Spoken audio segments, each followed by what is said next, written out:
Показ программ телеканала «Грозный» на австрийском телевидении можно назвать настоящим прорывом в области регионального вещания. Договор о сотрудничестве со вторым по величине телеканалом Австрии уже подписан. В первую очередь ОКТА будет транслировать программы о чеченской культуре и повседневной жизни в Чечне. Я уверена, что такого рода передачи хорошо могут быть интегрированы в нашу телекомпанию, поскольку они отвечают целям, которые мы ставим перед собой – быть своего рода окном во внешний мир. Мы хотим дать возможность зрителям телеканала ОКТА узнать культуру других народов, узнать о том, чего они не знали прежде. Канал ОКТА начал вещание в 2005 году. В создании телевизионных программ участвуют не только профессионалы, но и любители. Выпуск новостей транслируется на различных языках. Ну и, пожалуй, самое главное – национальные общины могут задавать свои темы передач.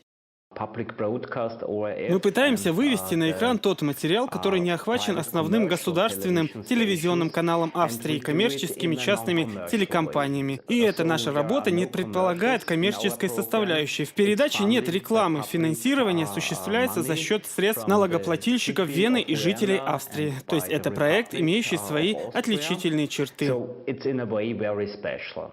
Первопроходцем на канале ОКТА станет передача «Моя любимая Чечня» Регины Джакаевой. В ней отображена история наших предков через взаимоотношения двух молодых людей. Встреча у родника, платок в знак согласия и свадьба. Рассказ об обычаях и традициях вайнахов. В эфире австрийского телеканала программа выйдет с немецкими субтитрами.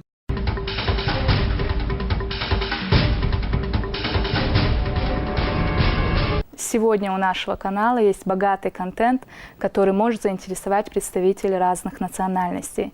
В рамках соглашения с каналом ОКТА мы намерены предоставить австрийским зрителям передачи о нашей истории, культуре, красивых обычаях, да и просто о том, как развивается республика. Мы уверены, что это позволит сформировать у представителей других национальностей объективное мнение о чеченском народе и его культуре, которое, к сожалению, в некоторых странах искажено. Несомненно, это соглашение – большой успех для ЧГТРК «Грозный», и хочу сказать, что оно не последнее.